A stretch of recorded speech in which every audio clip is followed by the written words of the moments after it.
We're on this beautiful but extremely wild part of the Welsh coast to tackle a baffling archaeological mystery. We're going to try and uncover secrets which have remained hidden since the Dark Ages and beyond. There's only one problem. Our site is over there on that island. It's called Gateholm, and it's got to be one of the most dangerous and inaccessible places we've ever excavated. Oh, what?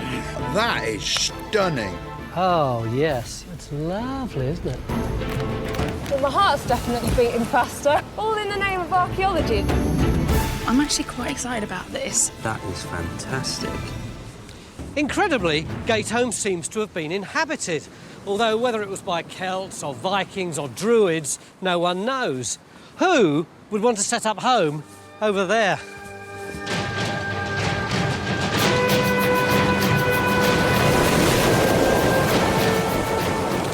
To get over there, we've got to use this zip wire. It could be the toughest time team we've ever attempted. Tell my wife I love her.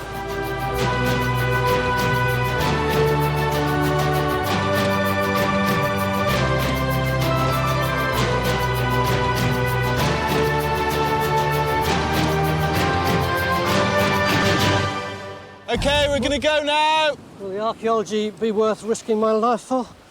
Well, I hope so. OK, when you're ready, Tony, leap off and then turn and face me. Leap. Oh, God.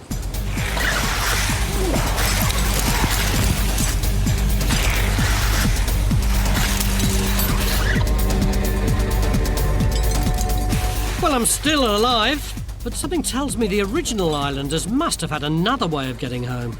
So well done. Thank you. Well, it wasn't quite as scary as I thought it was going to be, but having said that, see that? It was quite an experience.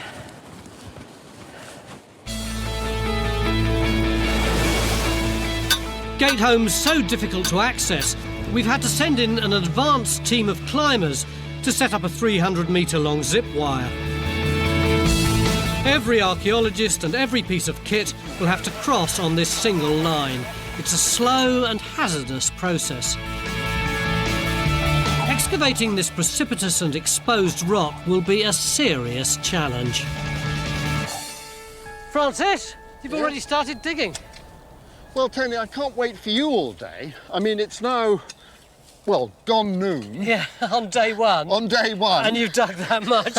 I understand. Our schedule is completely shot, isn't it? It's taking forever to get everybody over. Well, the thing is, Tony, I mean, there's an awful lot of archaeology here. We've just got to get going. I'm getting a tiny bit panicky about it. Gateholm and its surroundings are owned and managed by the National Trust, though there's not a stately home in sight on this rugged stretch of coastline. The Trust have invited us here to the far west of Wales to help unlock Gateholm's secrets.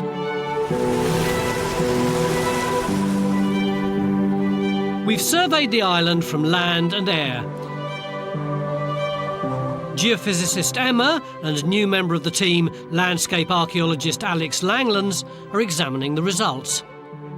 This is showing the wider landscape of the area, and I've got the LiDAR, which is the radar that's been taken from the plane. It shoots points to the ground, so we can actually see a 3D map. That is bringing out some bits and pieces, isn't it? And I've actually got the aerial photograph, and when I drape that over, you can actually see the structures. That is brilliant. Certainly from this, they're not just lumps and bumps. These are actually rectangular buildings, aren't they? I mean, one of the things that this does bring out is that this island is absolutely peppered, isn't it? Yeah.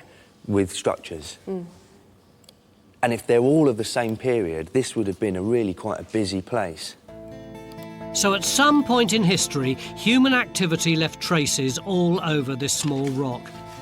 One theory is that Gateholm could be a forgotten sacred isle, an ancient place of pagan worship, and even that it could be the site of an early Christian monastery.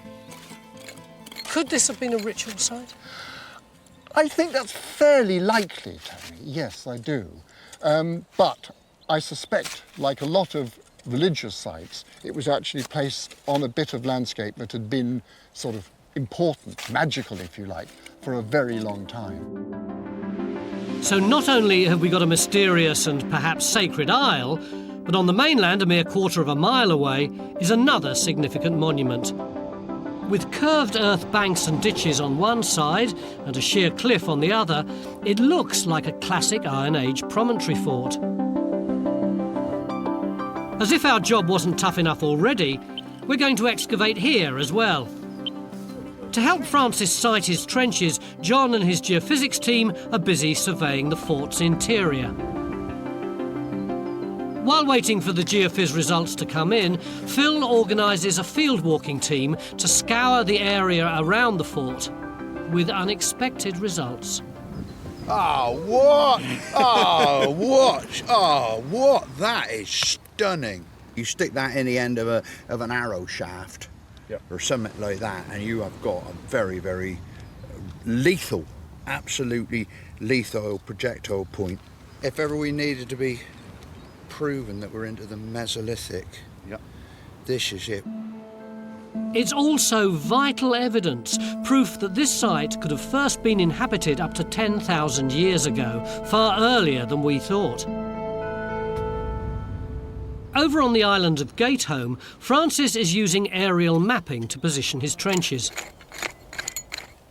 You've got this trench that Alex is in, you've got this little one that Matt's in, and then the far one where Ian is, but they do look like three tiny, rather arbitrary trenches a third of the way across the island. Ah, they're not arbitrary, Tony. I never do anything that's arbitrary. If you look, they're in a straight line. Yes. Right? They're in a straight line across what I think might be a road.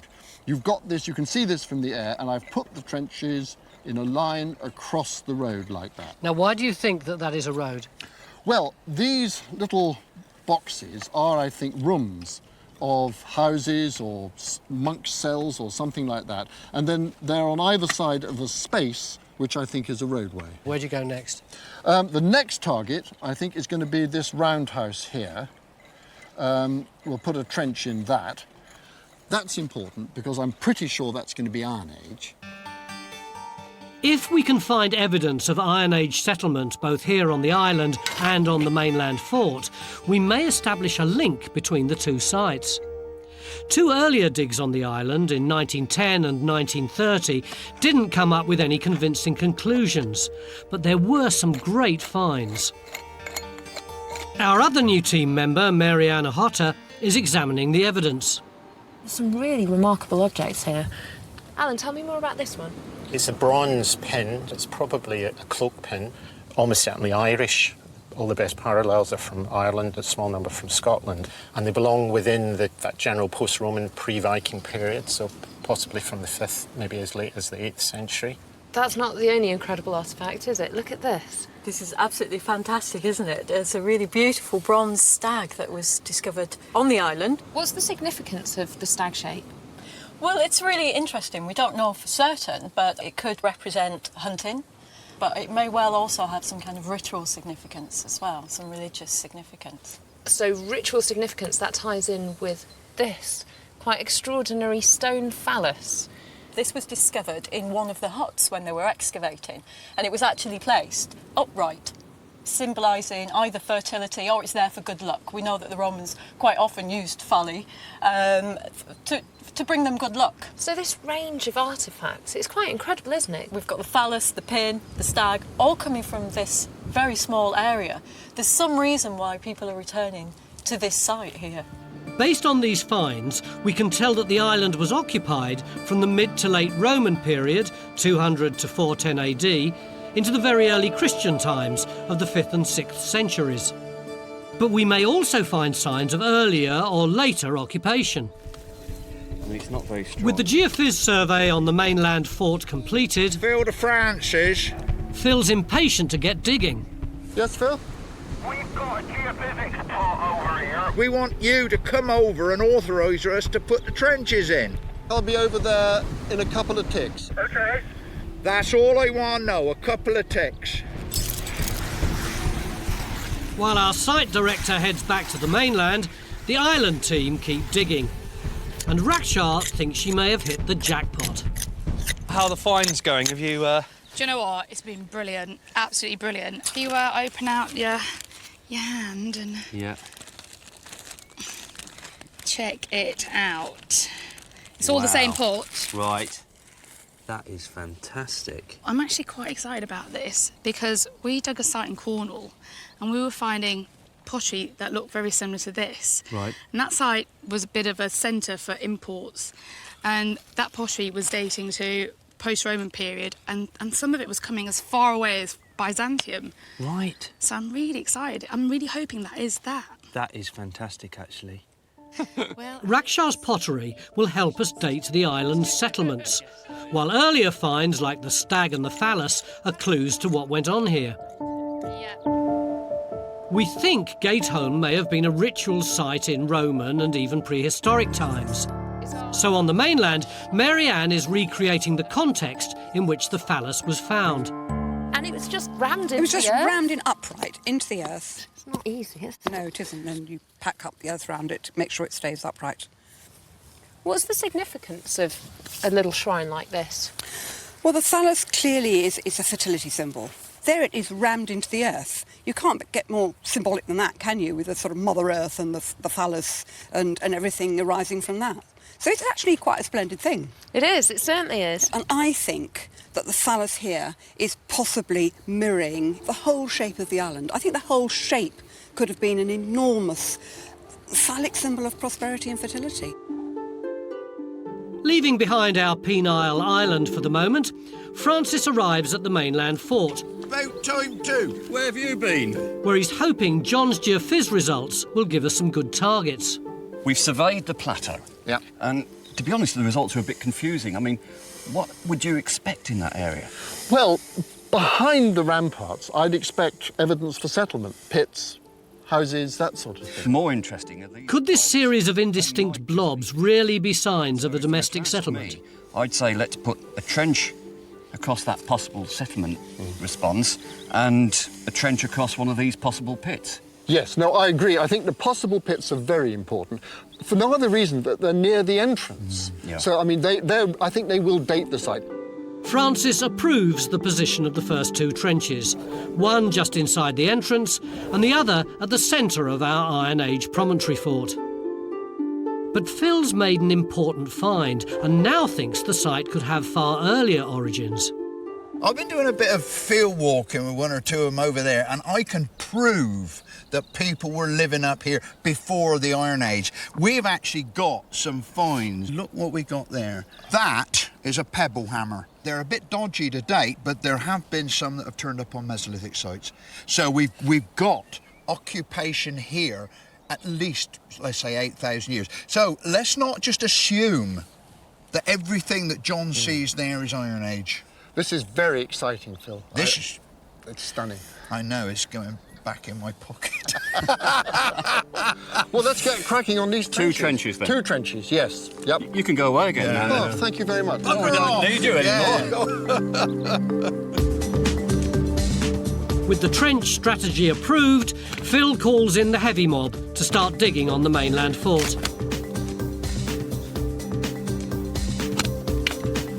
Down there. Over on the island, Alex has been looking for clues as to how the original islanders got on and off their rock. If you look over here, you'll see that we've got this stack. And I've done a little bit of research and pulled out, this is an illustration. It's a rather crude copy, though, of a sketch made in 1839. Well, what they've done is they've depicted, see the stack there? Yeah. See it here? OK, look at the height of that stack. It's higher than where we are now, isn't it? Yeah, exactly, OK. And, of course, today, it's much lower down, so we've lost a lot of material there. But also, importantly, there was a land bridge connecting the stack, OK, to the island that we're on now. So I'm pretty sure that there's a good chance 1,000 years ago that if you'd had enough of this place, you could simply wander back to the mainland without having to think about tides and zip wires. As day one draws to a close, the island team are heading for home and safety. You know, one thing I hadn't factored in was that it takes as long to get back as it does o'clock to go there. So we're actually losing time at the end of the day as well, aren't we? Well, we are, Tony, but I'm actually very keen to see what Raksha's got with her. I know she's got a really large red bag there. I can't believe that's completely full of finds. That's the scary bit, isn't it? Don't damage the finds.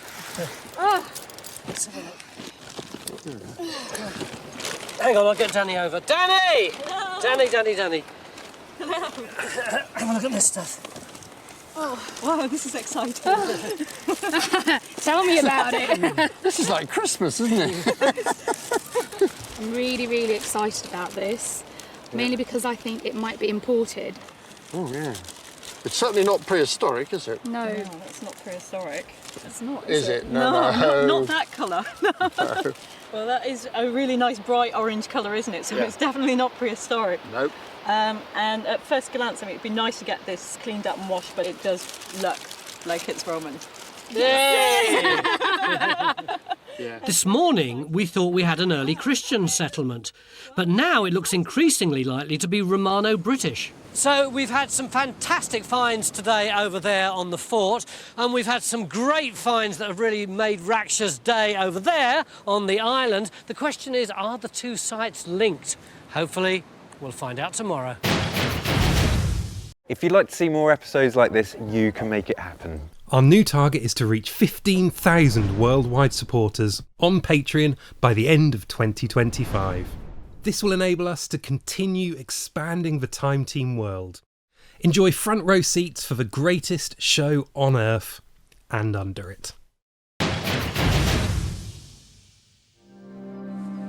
Beginning of day 2 here in this gorgeous part of Pembrokeshire, and we're trying to work out why for thousands of years people have inhabited this spectacular cliff top and the highly inaccessible island of Gatehome over there. Francis, you look like you're surveying the scene. What's the strategy for today? Well, the strategy for today is to go pretty hard because we're very worried about rain coming. So I'm going to extend that trench over there by the entranceway, where we've got a sort of cobbled surface, which I think could be roadway, but it could be covering pits. Then I want to come over to this trench, extend that, where I think there might be foundations of roundhouses. So that could be an Iron Age settlement then? It could be, Tony. His fingers are very crossed. Yeah. And then over there, where the natural cliff path goes through the bank surrounding this hill fort, they've already, people's feet have started to cut a trench, so we're simply going to continue the process. So do you think that bank is some kind of wall? Yes, I think it may well be. It certainly continues up here. Now, this is a very substantial bank, rampart, a wall, and then there's another one there and another beyond, and then signs of another one beyond that. We're getting really stuck in at the fort. We're sure it's Iron Age, as much as 700 years or so before the Romans arrived. And signs of domestic life are now beginning to emerge. What have you got here? That looks amazing. I think a floor is about all you can say at the moment. A potential floor. Well, I wasn't expecting to see anything quite that good, actually, to be honest with you, in here. We've already exposed this much so far, but it definitely runs up to this stone and in that direction. That's beautiful. The fort's inhabitants built high banks to protect them from attack. But how effective were these defences in the event of an all-out assault? We've waxed fairly lyrical about these amazing defences, but we haven't really said anything at all about who or what the people inside would have been defending themselves against. Well, probably we meant raiding tribes, and we think that raiding was fairly endemic. Rather than trying to take territory, it was probably more raiding. So it's not only cattle that they're probably trying to take, but also slaves by the time of the Roman period. But the layout of the defences themselves are so crucial. I mean, we've got the outer bank there, and you can see it's actually bending round, and this bank that we're on now is also bending round. The whole idea is to funnel people in, isn't it? Yeah, really, they're trying to channel people down one single route into a killing zone. OK, so you've got all these invaders charging towards us. Yep. What exactly do we do? Well, we get out our slings, we get a load of pebbles, and this is what we use at range. And when they can get closer, you can just use bigger ones and just hurl rocks at them. Do you want an attack in force? That would be great. Come on, then. So are we going to use stones now? No, I think we'll just go for a softer option. We come back here and launch. What I like so much about this demonstration is that we've got two innocent archaeologists in the foreground who are quite likely to receive collateral damage. But I guess that's just war, isn't it? Right, come on then, attack us! Right, charge! Hey! Whoa, not bad, not bad. Found it much more difficult to... Oh, got him! And we've got people chucking rocks as well. I think this is a battle we might just be losing. It's all right. We don't want your castle. We don't want your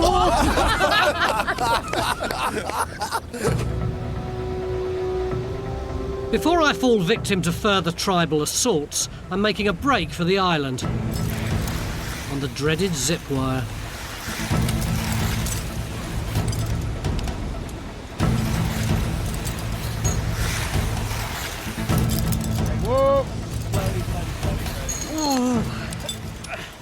It kind of doesn't feel quite so bad the second time, but then you get a bit overconfident and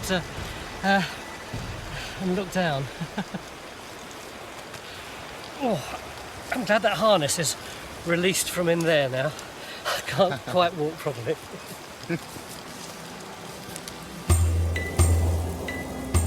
We've got a unique opportunity to unlock the secrets of this highly inaccessible, truly mysterious island. But if we're to solve the riddle in the short time we've got left, every trench has to count. Your trench is cleaned up really nicely. I know, I'm quite glad it rained last night. I could actually see something for once. And what can you see? I've actually got a wall line here. Where's the wall line? Have you got one sort of across there like that, and then the other one's obviously there? Yep, that's right. But do you remember last night when I bought you all that pottery? Yeah. Well, I'm actually standing inside the building, and this is where the pottery came from. Well, that's strange though, isn't it? Because if this is Roman, that doesn't really square with what Francis was saying yesterday. When he looked at the air pictures, he thought that this would probably be early Christian, a monastery or something. But it still can be early Christian, though. What I'm wondering is whether they're actually imports, so they could have been traded into this island. But if that's the case, it would be very early Christian, wouldn't it? Which would be really exciting. Well, exactly. What about in Ian's trench? Well, Ian has the other side of the road, and it's over one of those other cell buildings.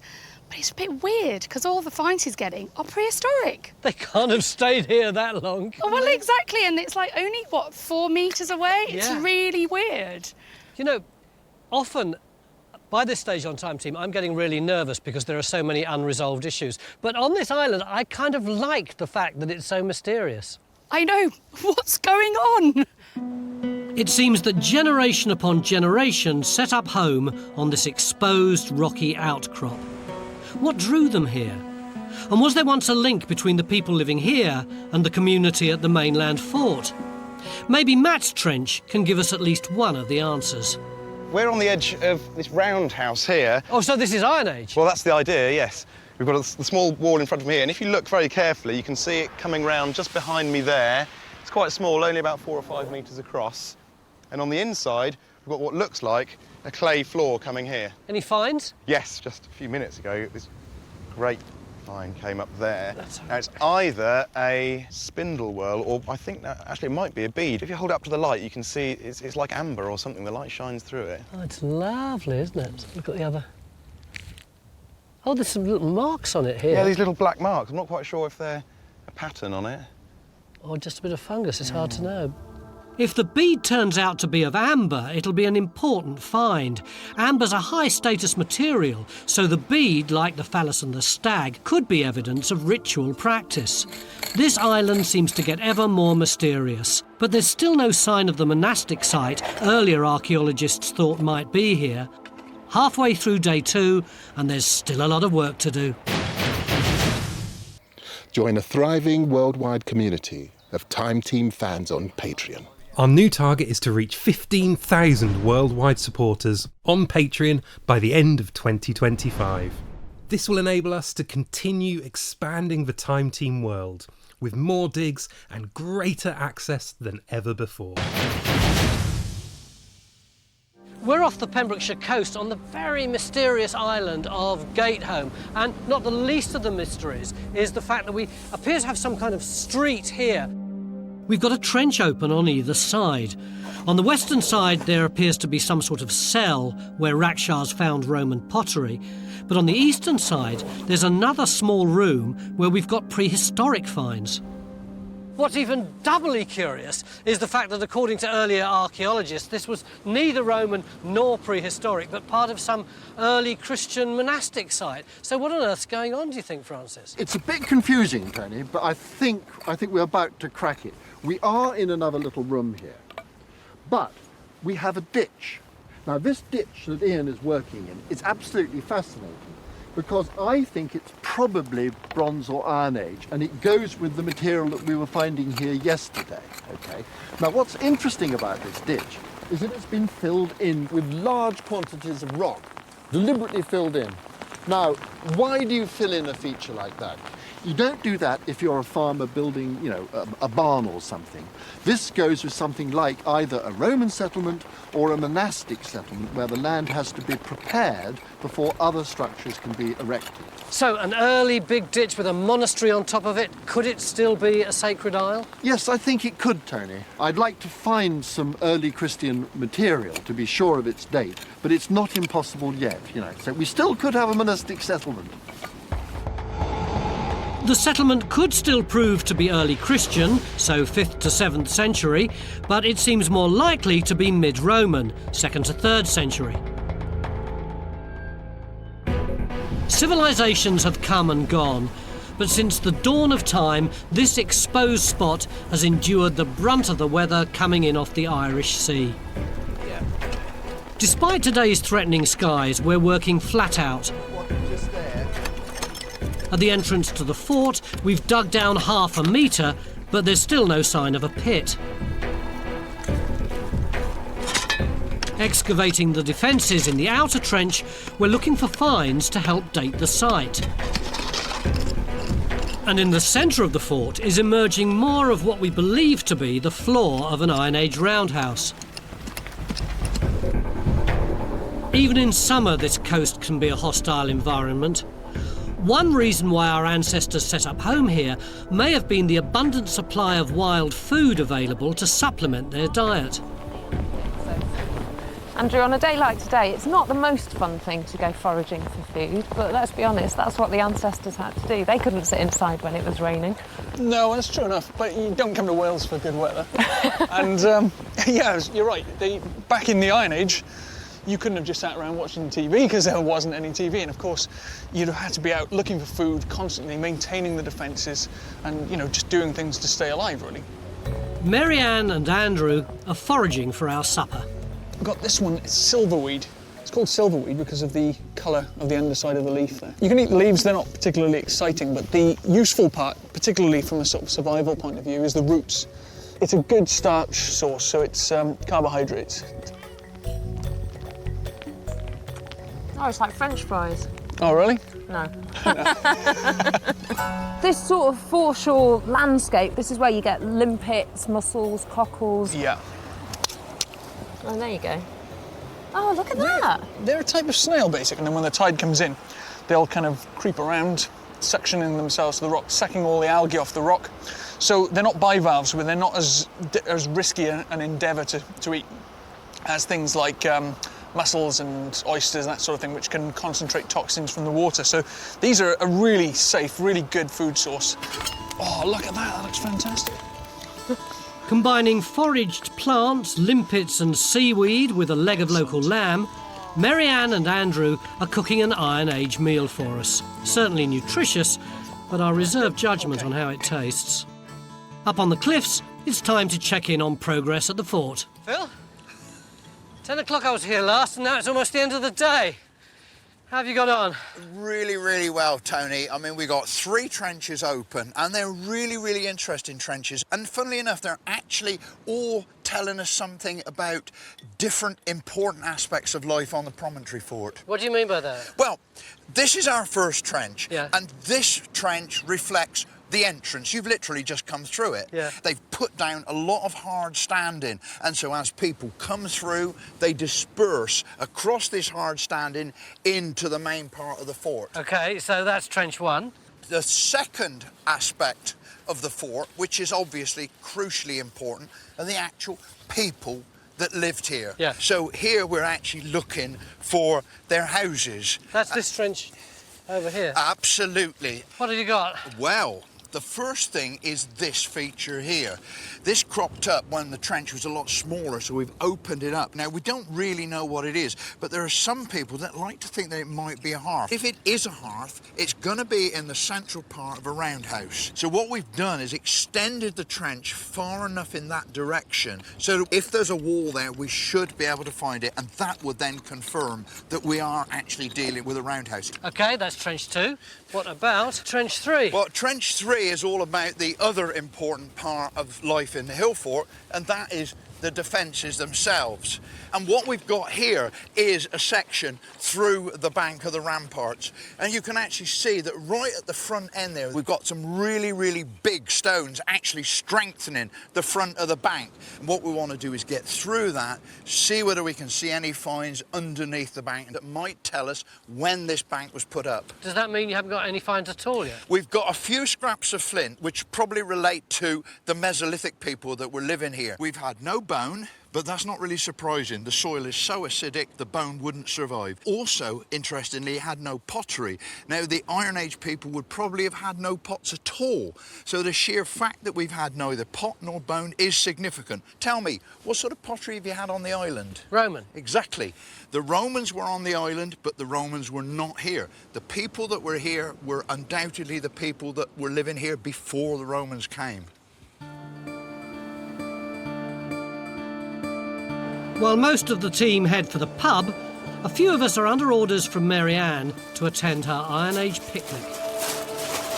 Your food smells good. What have you got for us? We were going to eat it before you got here. Doesn't seem like too much of a hardship at first. We've been doing a bit of foraging in Yeah. the local area. We've got samphire, seaweed, some lovely limpets, a Ooh. little starter. A little starter, that is a little is a little starter. starter. Is this all I'm going to get? Delicious. I tell you what, this samphire, I love samphire, but it doesn't look like the stuff that I've eaten before. No, it's a different species from the marsh samphire, so it's much more aromatic, quite crunchy. Tastes good though. Oh, it's nice that. Have a nibble. You just eat it? Yeah. Yeah, tastes a bit peppery, isn't it? It's one of your 5 a day, Phil. Oh, God, he's got that face again. Moan, moan, moan. But it's the same face I've always had, but... And This is my portion, a is it, lovely this bit one? of lamb. It certainly smells good. We're all exhausted. The rain is going so hard, my soup's splashing all over my face. All we've got to eat is limpets and seaweed. Will we make it through tomorrow? I hope so. I don't believe it! Could somebody invent a house? If you'd like to see more episodes like this, you can make it happen. Our new target is to reach 15,000 worldwide supporters on Patreon by the end of 2025. This will enable us to continue expanding the Time Team world. Enjoy front row seats for the greatest show on Earth and under it. Beginning of day 3 here in Pembrokeshire, and it looks as though over on the island, amongst all the mysteries, we've got an Iron Age roundhouse, although we haven't quite proved it yet.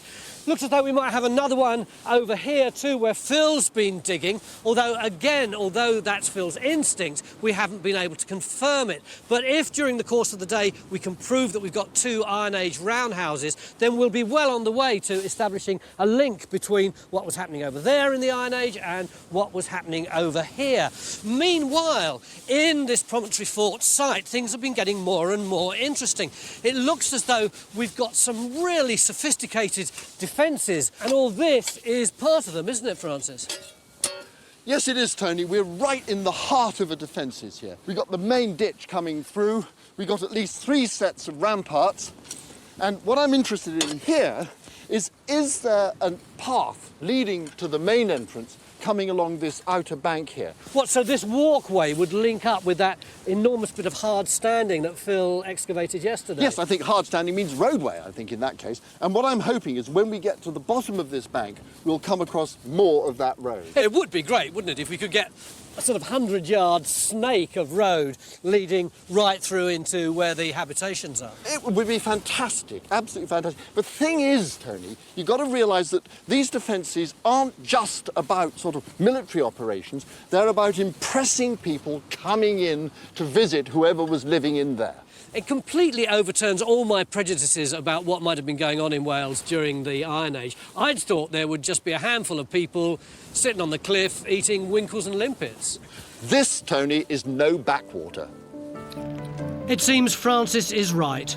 On the final day of this dig, a picture of a well-planned settlement is beginning to emerge. Not only do we have evidence of a large stone-floored building, but excavations on the outer bank reveal that it once followed the cliff edge, encircling the entire fort. A good idea. No one wants to take a tumble into the sea on a dark night. Whether as a source of food or for trade with distant lands, the sea played an integral part in the lives of these coastal peoples. Alex and Miranda are heading to the sheltered inlet of Martin's Haven to investigate further.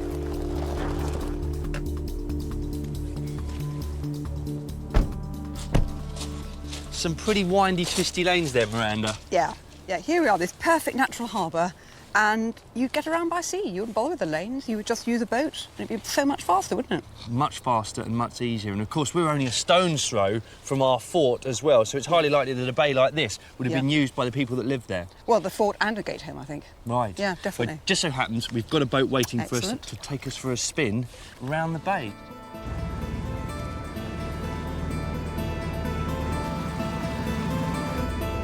It just reinforces, doesn't it, this interaction between land and sea. Islands everywhere you look.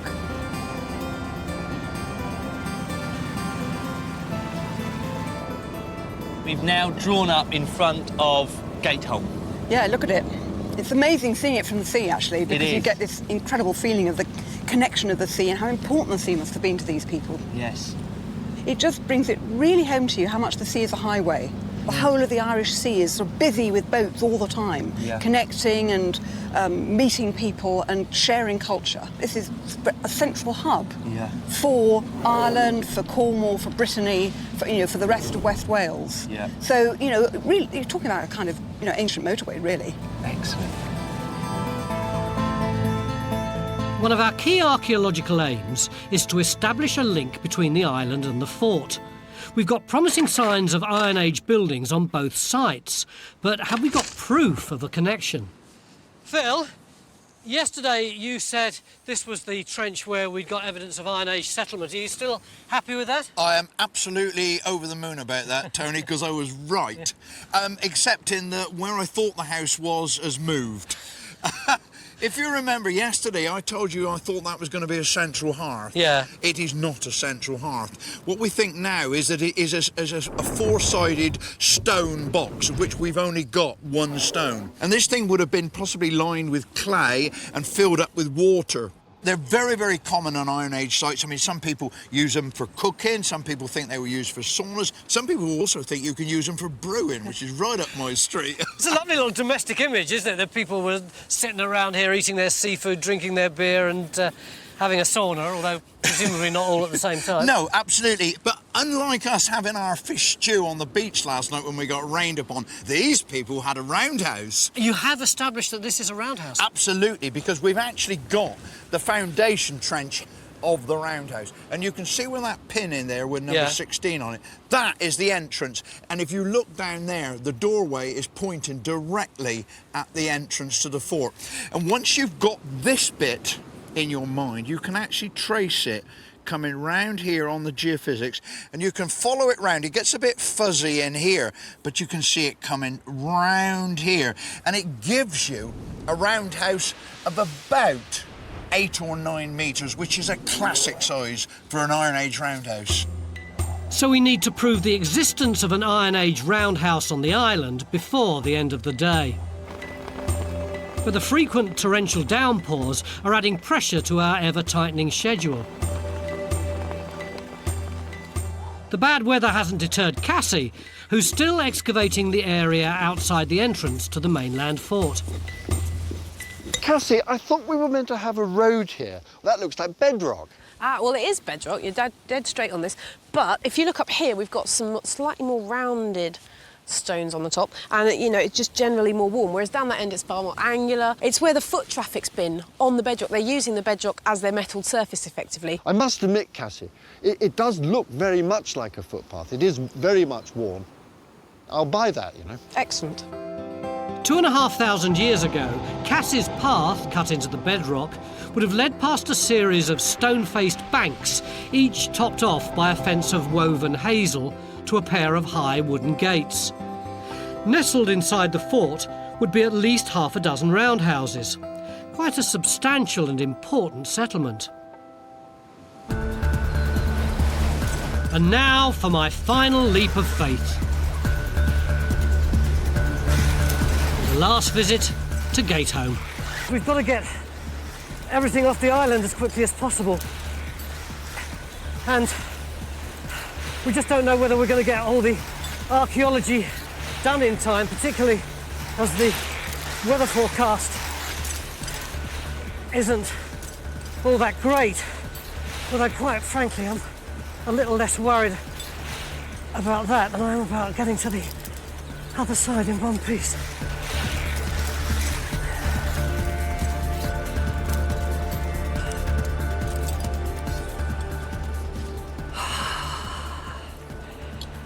You'd think it would get easier, wouldn't you? We're still trying to date the buildings on this intriguing isle.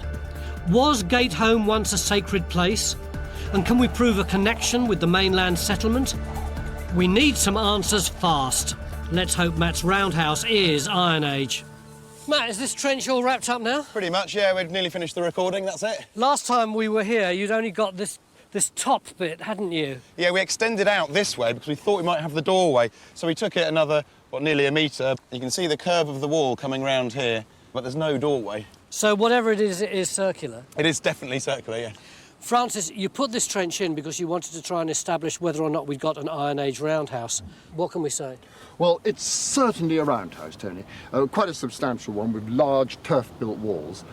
As for the dating, we don't have a lot of dating, but what we've got, I think, supports Iron Age. Yesterday we found part of an Iron Age quern or corn grinding stone, and that's the sort of thing you'd expect to find inside an Iron Age house. If it is an Iron Age roundhouse, and you seem pretty convinced it is, then how do you think it relates to our Iron Age settlement over there? Well, I think the people who were living here, Tony, were probably first or second cousins of the folk living over there. We've solved one part of the puzzle. During the Iron Age, the island and the fort were both occupied. But what about those cell-like structures we originally thought might be for early monks? Rakshar's now sure that was wrong. We certainly know that this building here is definitely Roman, but you'll never guess what we found this morning. Go on. We found an earlier building in this trench. There's 2 post holes down there for timbers, and in one of them we found this bit of pottery. Dating evidence, wow. It's very light and very gritty. Yes, and it's got large lumps of stuff in it, inclusions in it. I'm in little doubt, Tony, but that is actually Bronze Age. This is the evidence that there were people here 3,000 years ago. This is a big surprise. No monk cells, but proof that people were living here far earlier than we expected. Hundreds, if not thousands of years before the Iron Age. So perhaps Gatehome was a sacred isle after all, only not Christian, but pagan.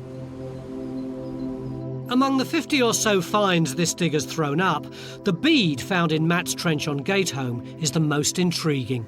So what did you get from the island? We've got a really fantastic thing here. Yeah, it's a little amber bead.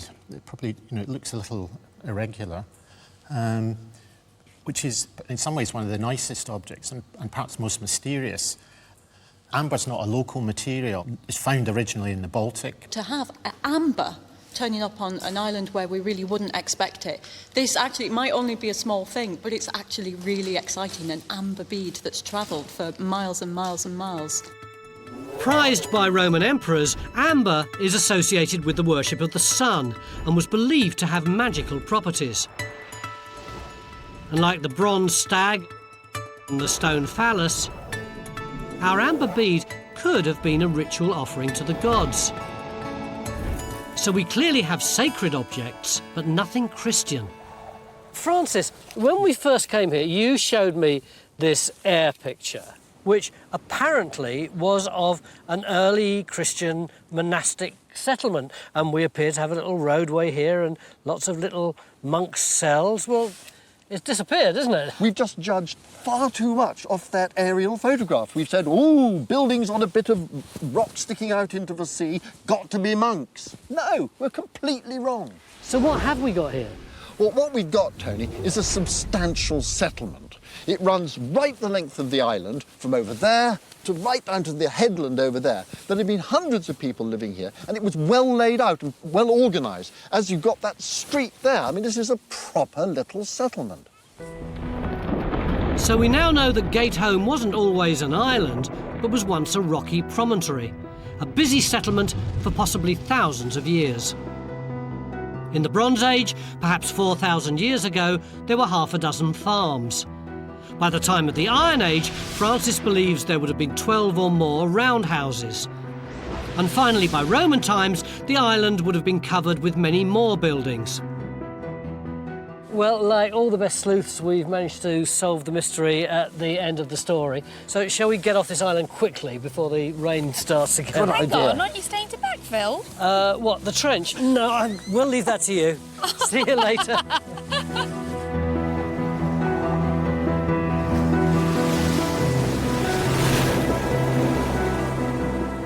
Francis, when we came here, we wanted to try and solve the riddle of why such a complex settlement was built in such an out-of-the-way place. Do you think we've done that? I think we have, Tony. I think the basic answer is that this was not an out-of-the-way place. This was a densely populated landscape on the edge of one of the busiest seaways on the western approaches to the British Isles. What about the sacredness of this place? We've scotched the idea that there was an early Christian monastery over there. Does that mean it was an ordinary, prosaic settlement? What about that phallus and that bronze stag? I mean, they are ritual, they are religious objects. And its location, I mean, it's a magical location. It protrudes, out into the sea. It's mysterious. And even today, whether or not we think it's a sacred site, certainly a very special place, isn't it? Join Time Team on Patreon to access exclusive 3D models, masterclasses, and behind-the-scenes insights.